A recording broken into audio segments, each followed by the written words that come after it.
নমস্কার সবাইকে। আমার এবারের নিবেদন লাভিশ্রেষ্ঠ শিবলীয় স্থবিরের জন্মকথা দ্বিতীয় পর্ব। এই কি শুনি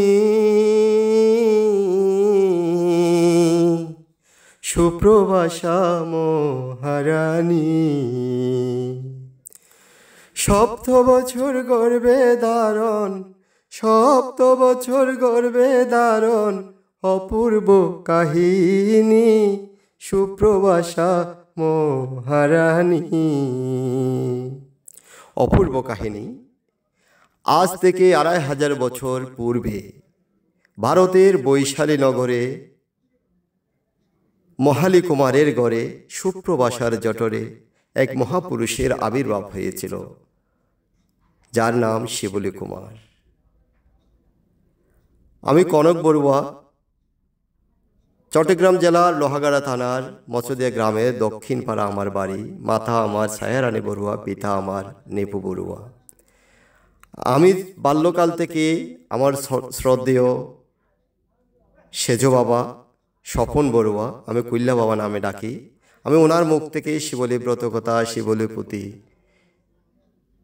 শিবলীর জন্ম বৃত্তান্ত এসব শুনেছি।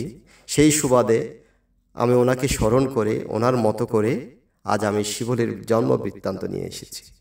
আমি এর আগে ফেসবুকের মাধ্যমে আপনাদের মাঝে এসেছিলাম শিবলীর ব্রতকথা নিয়ে।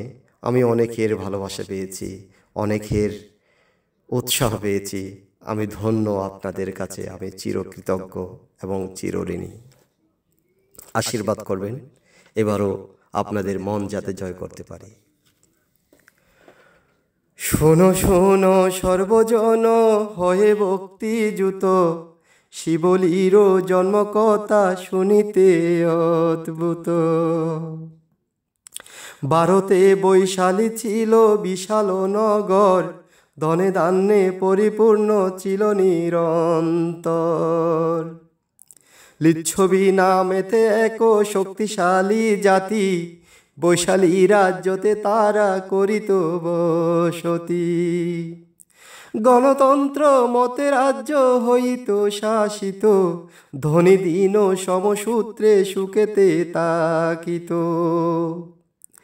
নাহি ছিল অভাব দুঃখ বৈশালী নগরে, নাহি ছিল হিংসা দেশ লোক পরস্পরে। দেবপম কান্তি ছিল দেহে শোভাকার, সেহেতু লিচ্ছবি নামে হয়েছে প্রচার। সেই দেশে রাজপুত্র মহালী কুমার, ধর্মকর্মে ছিল দৃঢ় মতিও তাহার। সর্বগুণে গুণী ছিল মহাপুণ্যবান, বোধের ধর্ম শুনি লবে দিব্য জ্ঞান। কলিও রাজার কন্যা পরমা সুন্দরী, সুপ্রভাষা নাম তার রূপবিদ্যাধরী। একদিন সাক্ষ্য রাজা করিও গমন, শ্রীবুদ্ধের মুখে শুনে ধর্মভাষণ।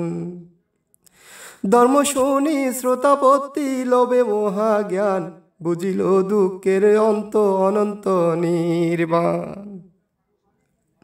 অতীতর কর্মসূত্রে হইয়া গ্রথিত, এই দুই নরনারী হইল মিলিত। দোহে পরিণয় সূত্রে আবদ্ধ যখন, মণিকাঞ্চনের মতো হইল মিলন। মিথ্যা দৃষ্টি মিথ্যা জ্ঞান নাছিল দোহার, দেবদেবী রূপে সদা করে বিহার। যেই দিন সুপ্রভাষা গর্ভবতী হলো, পুণ্যবান সত্য ইহা জানিতে পারিল। সেদিন হইতে আসে নানান উপহার, রাশি রাশি অর্থ আরো বস্ত্র অলঙ্কার। প্রাতে আসে পঞ্চগাড়ি, সন্ধ্যাতে তেমন, দেখিয়া বিস্মিত হলো সবাকার মন। নদী স্রোত বত আসে নিত্য বহুদন, আহকীয় পুণ্যের শক্তি বুঝো সুজন। সুপ্রভাষার করস্পর্শ করায় যে জন, বিচ্ছদান্নে খেতে মাঠে করিত বোপন। এক বীজ হতে নালো জন্মে শত শত, শাসির আকৃতাত হত লবিয়া সাতিত। সুপ্রভাষার হস্তস্পর্শ করায় যে জন, গোলাতে ওটাতে শস্য করিয়া যতন। করস করিলে শস্য তবু পূর্ণ রয়, দেখিয়া বৈশালী ভাসি মানিল বিস্ময়। একই অপূর্ব কথা কবু নাহি শুনি, সুপ্রভাষার গর্ভপুত্র যেন স্পর্শমণি। এই রূপেতে রাজ্যতে পড়ে আনন্দের সারা, রাজা রানী পুত্র প্রেমে হল মতো আরা।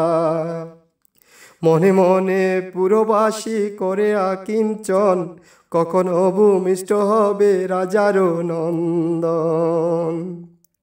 ক্রমে কর্মে 10 মাস 10 দিন গত, তথাপি রাজ্যর পুত্র না হয় প্রসূত। ইহা দেখি সর্বজন গণিল প্রমাদ, না জানি কি বিপরীত ঘটে অকস্মাৎ। এই রূপে 7 বর্ষ গত হইয়া গেল, প্রসব বেদনা রানী বুঝিতে পারিল। সমগ্র লিচ্ছবি বংশ প্রমাদ গণিল, কর্মের নির্গত তত্ত্ব কেহ না বুঝিল। সহস্র সহস্র ভিক্ষু সহ ভগবান, যাবে যেত বনাশ্রমে করে অবস্থান। প্রত্যাহ ধানীয় দ্রব্য সুপ্রভাষা রানী, সযতনে পাঠাইত যেতা মহামুনি। উত্তম রসালযুক্ত খাদ্য বুজ্জ চয়, নিত্য করিতেন দান প্রফুল্ল হৃদয়। এমন উত্তম দ্রব্য করিত প্রদান, যাহা শ্রেষ্ঠীর গৃহে নাই মহামূল্যবান। শ্রোতাপত্তি ফলে স্থিতা মহাপুণ্যবতী, 7 বর্ষ গর্ভভার বহে কেন সতী। কর্মের বিচিত্র গতি কে বুঝিতে পারে, ইন্দ্র চন্দ্র বর্মাদি গোরে কর্ম ফেরে। কর্মফলে সতী সাব্বী রামের বনিতা, বাল্মীকির তপবনে ছিল নির্বাসিতা। ধাপেরও মানব শ্রেষ্ঠ নরনারায়ণ, কর্মফলে বাধ্য হস্তে হইল নিধন। অতীতেরও কর্মশক্তি তাকে সুপ্ত কারে, সকলেরও কর্মতত্ত্ব বুঝিতে না পারে। অম্র হতে অম্র জন্মে কাটালে কাটাল, নিম হতে নিম জন্মে মাকালে মাকাল। তাহি বলি কর্মফল হও সাবধান, কর সুচরিত কর্ম হয়ে মতিমান।